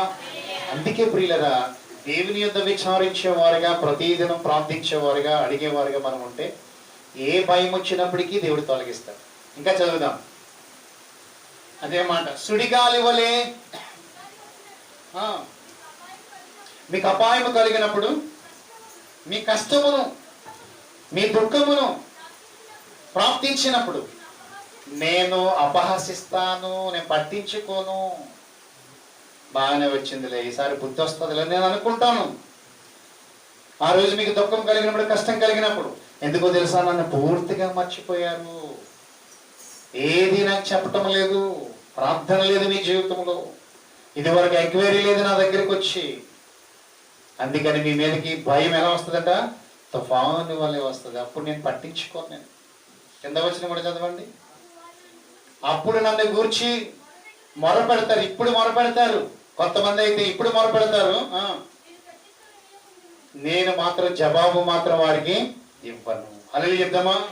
వారు ఎంత అరిచి గించుకున్నా, కన్నీటితో ప్రార్థన చేసినా, ఉపవాస ప్రార్థన చేసినా, నేను మాత్రం వినను, జవాబు ఇవ్వను. ఎప్పుడు? ఆయన ఎంత చెప్తున్నా విననప్పుడు, ఇన్ని వాక్యాల ద్వారా హెచ్చరిస్తున్నప్పటికీ, ఆయన ఎంత అడగనప్పుడు, ఆయన మర్చిపోయినప్పుడు, ఆయన విడిచిపెట్టినప్పుడు ఇప్పుడు వచ్చి చేసిన నేను వినను. ఒకసారి ఆలోచించాను. దేవుని సన్నిధి అంటే భయం ఉండాలి ప్రతి మనిషికి కూడా. అసలు నిన్ను ఆశీర్వదించేది దేవుని సన్నిధే. దేవుని సన్నిధి అంటే మీరు మర్చిపోకండి, దేవుని సమక్షం. ఆయన కొరకు కొంత సమయాన్ని మనం ఇవ్వలేకపోతున్నాం. మనం బిజీ అయిపోతున్నాం. ఒక్కసారి ఆశాల కొట్టాడు అనుకోండి, అప్పుడు ఏం చేస్తాం చెప్పండి? నడగలవా నువ్వు? కాలు ఇలా తీసేయగలవా? కాలు ఇరికడితేనే కదలలేవు నువ్వు. ఒకసారి ఆలోచించాను.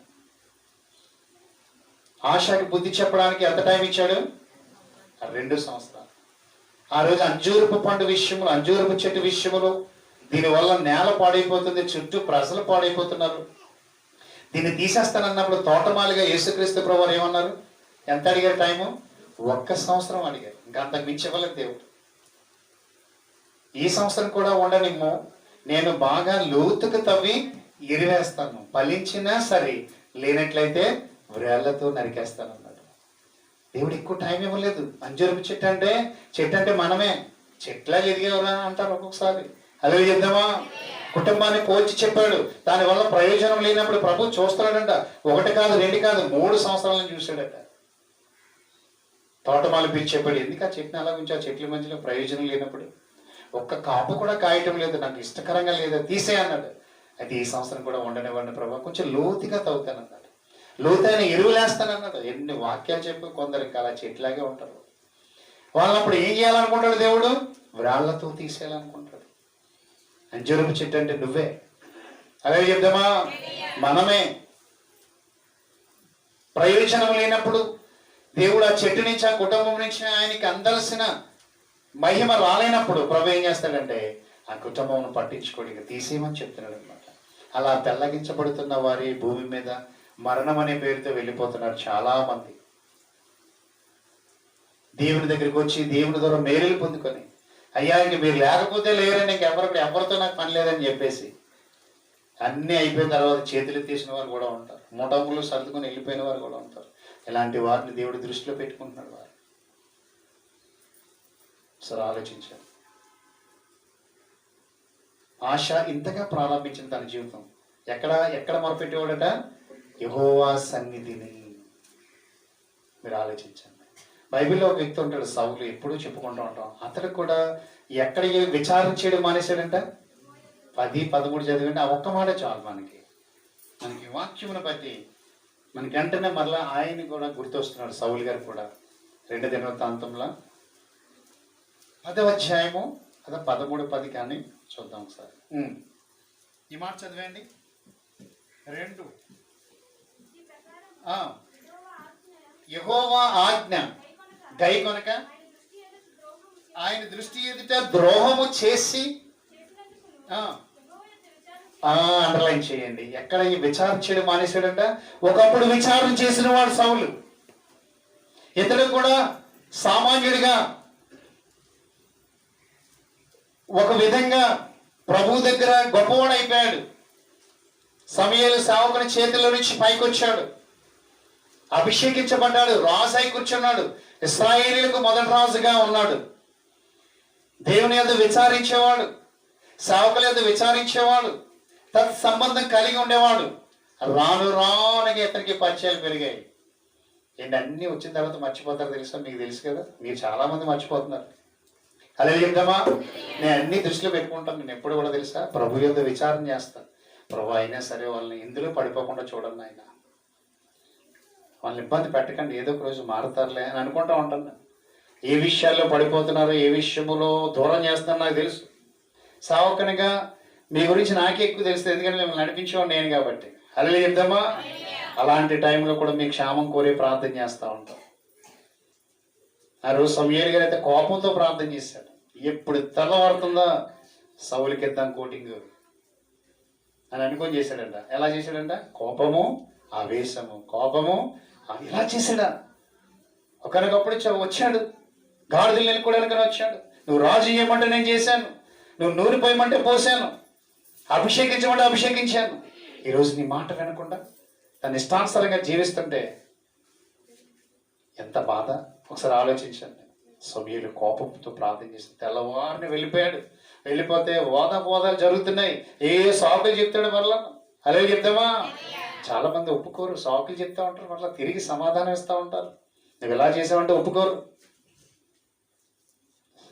సౌలు కూడా అలాగే అంటున్నాడు. అప్పుడు సమూయేలు గారు ఒక మాట చెప్తారట, నీవు అల్పుడుగా ఉన్నప్పుడు ఇశ్రాయేలీయులకు శిరస్సు అయితివి. అల్పుడంటే ఏమీ లేనప్పుడు, ఏ జ్ఞానము లేనప్పుడు, ఏ దీవెన లేనప్పుడు, ఏ ఆశీర్వాదం లేనప్పుడు నువ్వు అల్పుడవు. అలాంటి టైంలో ఇశ్రాయేలుకి రాజుగా చేశాడు దేవుడు నిన్ను. ఈరోజు నీ కళ్ళు నెత్తి మీదకి వచ్చేసాయి. సౌలు, ఎంత పొరపాటు చేసావు. దేవుడు రాత్రి నాతో చెప్పాడు, నువ్వు ఇంకా నచ్చలేదు దేవునికి, నీ కౌంట్ డౌన్ మొదలైంది, నీ ప్రయాణాల్లో భంగాలు, నీ రాజ్యంలో నెమ్మది చోటు చేసుకోదు. ఇంకా నువ్వు అన్ని విధాల 4 స్థాయిల్ని చూసినా నీకు నష్టం తప్ప లాభం అనేది ఇంకా లేదు. అంతేకాదు, ఇదిగో నేను చెప్తున్నాను, నేను చెప్పి వెళ్ళాలని వచ్చాను. నువ్వు అల్పుడుగా ఉన్నప్పుడులా లేవు. ఇప్పుడు రాజు అయిన తర్వాత నీకు పెరిగిపోయింది. అందుకని నీ రాజ్యమును తీసివేసి నీ పొరుగువానికి ఇచ్చేస్తున్నాడు. ఎవరా పొరుగువాడు? దావీదునికి ఇచ్చేస్తున్నాడు. ఇదొక ఈ తరానికి ఒక గుణపాఠం. ఎందుకో తెలుసా? ఎవరిని అడగడం మానేశాడంట? ప్రతి విషయం దేవుణ్ణి అడిగేవాడు ఒకప్పుడు, ఇప్పుడు అడగడం మానేశాడు. అందుకని కింద చెప్తాడు, ఈ ప్రకారముగా సౌలు హతమాయను అని చెప్పి కింద అంటాడు, యెహోవా అతనికి మరణ శిక్ష విధించిన. ఆ మాట చదవండి, ఎంత ఎలా ఉంది అక్కడ. ఆ కిందనే, ఇప్పుడు మీరు చదివి కిందనే వస్తుంది అలాగా.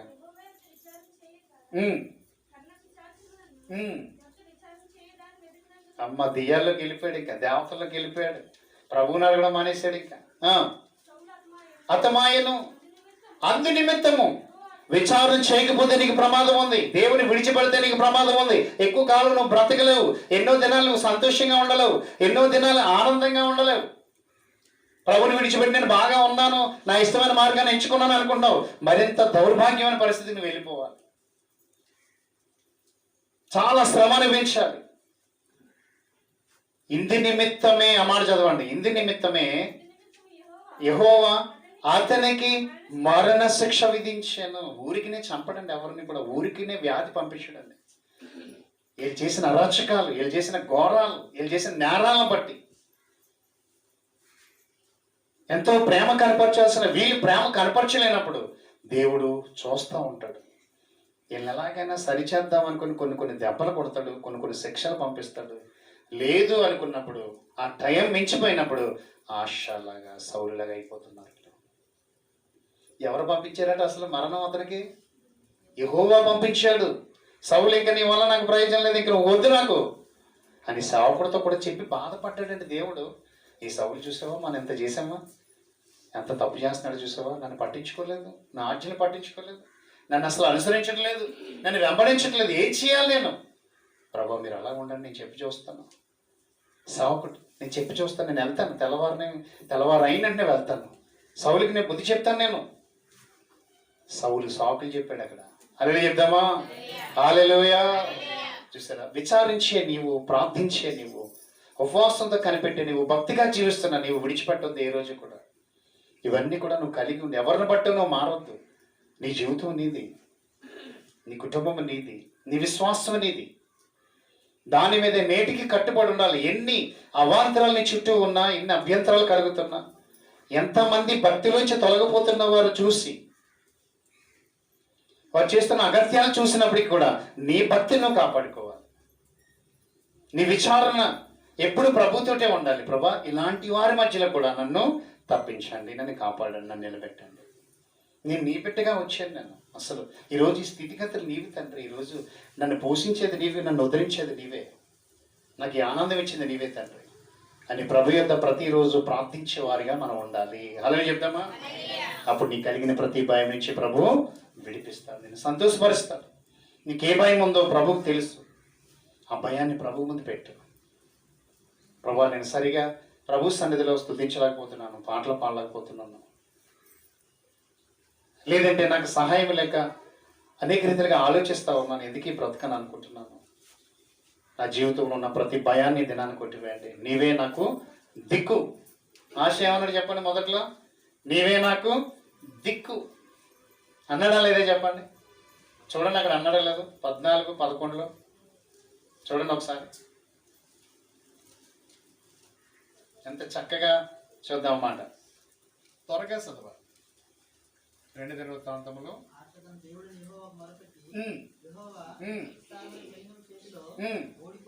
ఒక భయం వచ్చింది అక్కడ.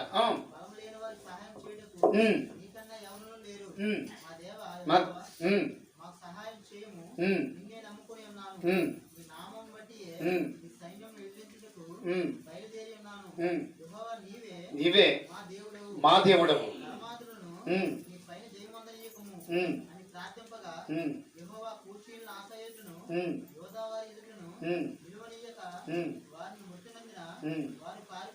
పారిపోయి అలా చెప్దామా? చూసారా ఎంత చక్కగా దేవుణ్ణి వేడుకుంటున్నాడు ఇక్కడ. మనం ఆలోచన చేస్తే నీవే మా దేవుడవు. మరి ఈరోజు మనము ఏ రీతిగా ఉంటున్నామో ఆలోచించండి. ఆశలా మనం ఉండకూడదు, సౌలులాగా మనం ఉండకూడదు. ప్రతి పరిస్థితిని బట్టి ఆయనే మన దేవుడిగా కొలుస్తూ ఆయన జ్ఞాపకాల్లో మనం బ్రతికితే మనము మనకిచ్చినవన్నీ కూడా క్షేమముగా ఉంటాయి. అసలు చాలా విలువైనది ఏంటి చెప్పండి లోకంలో? చెప్పండి ఏంటి చెప్పండి? ఆరోగ్యము. అలా చెప్దామా? అందుకే ఒక నానుడు ఉంటుంది, ఒక టైటిల్ ఉంటుంది, ఆరోగ్యమే మహాబలము. మనం ఈ బలాలన్నీ చూసుకొని దీన్ని మనం పాడు చేసుకుంటూ ఉంటాం. కానీ ఆరోగ్యం ఎక్కడ ఉంటుందంట? నీ రెక్కలలో మాకు ఆరోగ్యము కలిగించున్నది. వాలిపోవాలి, ఇక్కడికి వచ్చేయాలి. కోడి తన పిల్లలను రెక్కల చాటుని ఎలా కాపాడుకుంటుందో అలా కాపాడుకునే రెక్కలు ప్రభు రెక్కలు. ఆ రెక్కల కింద మనం వచ్చేస్తే చాలు. మనల్ని ఎప్పుడు కూడా ఆయన కాపాడుతూ ఉంటాడు, దాచుకుంటూ ఉంటాడు. మనకు కావలసిన సామర్థ్యాన్ని మనకిస్తాడు. మనం ప్రార్థించే వారిగా ఉండాలి, దేవుని సన్నిధిలో ఎక్కువగా అడిగేవారిగా ఉండాలి. ప్రతి క్షణము కూడా మన పనులు ఉంటాయి, ఉద్యోగాలు ఉంటాయి, చదువులు ఉంటాయి. వాటి మినహా మనకి దేవుని పని కూడా మనకు ఉండాలి. దేవుని కోసం కూడా ప్రయాసపడాలి. ఏ చిన్న నిర్లక్ష్యంతో మనం ఉన్నా సరే మన మీదకి భయం వస్తుంది. అప్పుడు ఎవరు తప్పిస్తారు మనల్ని? ఆలోచించండి. ఇంత సేవకులతో చెప్పిస్తున్నా సరే మనం విననప్పుడు, మనం చేయలేనప్పుడు దానిని బట్టి ఒక్కొక్కసారి తుఫాన్ లాంటి భయాలు మనకు వస్తాయి. నమ్మిన వారు చెప్దామా? హల్లెలూయా. అందుకే ప్రియులారా ఒక్కసారి ఆలోచించాలి. మన అవిధేయతను విడిచిపెట్టాలి, మన అజ్ఞానాన్ని విడిచిపెట్టాలి దేవుని సన్నిధిలో. ఒక వ్యక్తి ఉన్నాడు, ఒక తండ్రి గారు ఉన్నారు. తుల్లో అన్ని హాస్పిటల్ తిరిగేశారు ఆయన, అన్నిని. కానీ ఇంకా పరిపూర్ణమైన స్వస్థత రావట్లేదు. ఎక్కడ విచారణ చేయాలి ఇప్పుడు? ప్రభు ఎక్కడ నాకు మందు, ఏ టాబ్లెట్ నన్ను బాగు చేస్తుంది, ఎక్కడ నువ్వు సృష్టించబోతున్నావు, ఏ ఇంజక్షన్ ద్వారా, ఏ చేతి గుండా నాకు స్వస్థత ఇస్తున్నావు అని మనం ఏమన్నా అడగగలుగుతున్నామా? ఒకసారి ఆలోచించండి. లేదు, అది లేదు. ఎక్కడ సందులో ఎవడున్నాడంటే వాడి దగ్గరికి మనము వెళ్ళిపోతూ ఉన్నాము. హల్లెలూయా చెప్దామా? అందుకే చూడండి, ఒక్క మాటను మనం చూద్దాం ప్రియులారా. ఒక మాటను మనం చదువుకొని ముందుకు వెళ్ళిపోదాం.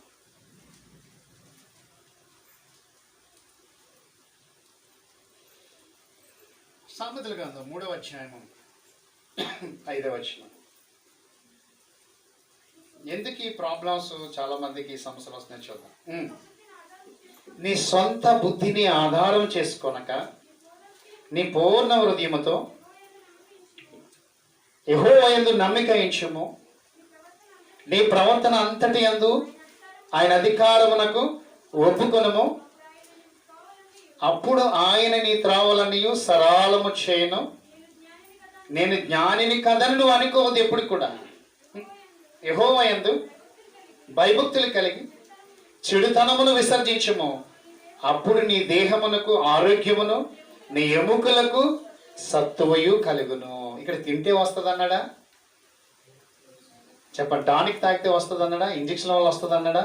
కాదు ప్రియులారా. ఇక్కడ సొంత జ్ఞానంతో ఉంటున్న వాళ్ళు నష్టపోతారు. ఇలాగా స్వబుద్ధిని ఆధారం చేసుకొని ప్రభు ఆధీనములో నీ ప్రవర్తన అంతా పెట్టకపోతే నీకు నష్టం కలుగుతుంది. ఫస్ట్ చెడిపోయేది ఆరోగ్యమే. ఒకసారి ఆలోచించాను. అందుకే అంటాడు తండ్రి, రేపేమి సంభవించినా నీకు తెలియదు. రేపేమి సంభవిస్తుందో నీకు తెలియదు కాబట్టి నీ ప్రవర్తన అంతా ప్రభువులో ఉండాలి. నీ జ్ఞానం మీద నువ్వు పనిచేయకూడదు, దేవుని జ్ఞానంలోకి వచ్చేయాలి. జ్ఞానమైన దేవుని కింద పనిచేయాలి. నీ సొంతంగా నువ్వు ప్రయత్నాలు చేయకూడదు, సొంత నిర్ణయాలు తీసుకోకూడదు.